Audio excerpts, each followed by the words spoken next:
Assalamualaikum warahmatullahi wabarakatuh. Setelah kita memahami konsep, tingkat, dan persebaran keanekaragaman hayati, mari kita belajar terkait ekologi. Ekologi merupakan ilmu yang mempelajari terkait ekosistem. Saat kita mempelajari keanekaragaman alam hayati, maka tidak bisa dilepaskan dari faktor-faktor lingkungannya, baik lingkungan abiotik maupun lingkungan biotik. Suatu lingkungan di mana terjadi interaksi antara faktor-faktor abiotik dengan organisme yang hidup di dalamnya dan antar organismenya disebut ekosistem. Jika melihat ekosistem berdasarkan komponen penyusunnya, maka dapat dibedakan menjadi 4 komponen, yaitu faktor abiotik, produsen, konsumen, dan dekomposer atau pengurai. Keseimbangan suatu ekosistem akan terjadi bila komponen-komponennya dalam jumlah yang berimbang.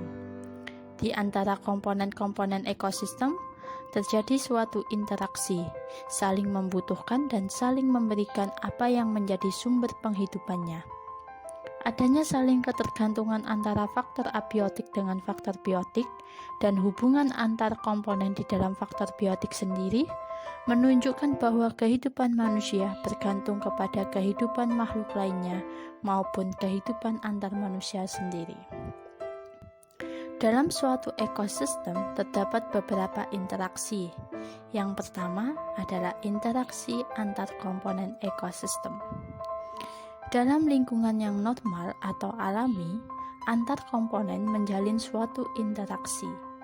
Interaksi tersebut terjadi antara komponen abiotik dengan biotik maupun antar komponen yang ada dalam kedua komponen tersebut.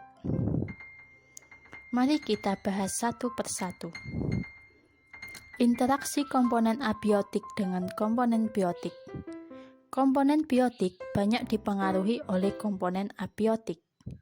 Tumbuhan sangat bergantung keberadaan dan pertumbuhannya dari tanah, air, udara tempat hidupnya. Jenis tanaman tersebut dapat tumbuh dengan baik pada kondisi tanah tertentu. Sebaran tumbuhan juga sangat dipengaruhi oleh cuaca dan iklim. Misalnya di pantai, tanaman kelapa dapat tumbuh subur, tetapi tidak demikian di daerah pegunungan. Kedua, interaksi antar komponen abiotik. Di alam, antar komponen abiotik juga saling berinteraksi. Komponen abiotik dapat mempengaruhi komponen abiotik lain secara timbal balik. Proses pelapukan batuan dipengaruhi oleh cuaca dan iklim. Cuaca dan iklim juga mempengaruhi keberadaan air di suatu wilayah. Suhu udara di suatu tempat dalam kadar tertentu dipengaruhi oleh warna batuan. Kandungan mineral dalam air juga dipengaruhi oleh batuan dan tanah yang dilaluinya. Selanjutnya, interaksi antar komponen biotik. Antar komponen biotik juga terjadi interaksi. Interaksi tersebut dapat terjadi antar organisme, populasi, maupun komunitas. Antar organisme.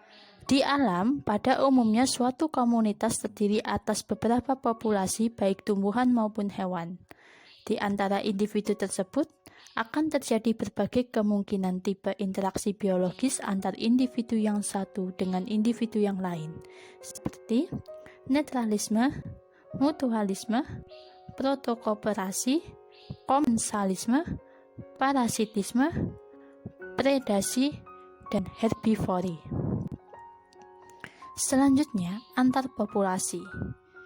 Interaksi antar populasi dapat melibatkan dua atau lebih populasi makhluk hidup, seperti hanya interaksi antar individu. Interaksi antar populasi terdiri atas beberapa tipe, yaitu kompetisi dan amensalisme. Yang terakhir adalah antar komunitas. Komunitas adalah kumpulan beberapa populasi yang berbeda yang saling berinteraksi di suatu wilayah yang sama. Sebagai contoh adalah komunitas padang rumput yang dihuni oleh beberapa populasi, di antaranya kuda, banteng, ular, belalang, singa, macan, serigala, dan masih banyak lain lagi. Adaptasi makhluk hidup.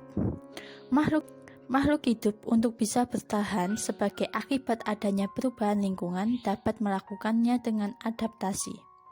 Faktor abiotik sangat menentukan dalam sebaran dan kebatatan organisme dalam suatu daerah. Hal ini berkaitan erat dengan masalah adaptasi dan suksesi organisme terhadap faktor-faktor lingkungannya. Adaptasi merupakan kemampuan makhluk hidup menyesuaikan diri terhadap kondisi lingkungannya, baik melalui adaptasi morfologi, fisiologi, dan adaptasi perilaku dari organisme yang berada dalam lingkungan yang ditempatinya. Selanjutnya, untuk lebih memahami tentang materi ini, silahkan kalian cari contoh terkait adaptasi morfologi, fisiologi, dan adaptasi perilaku.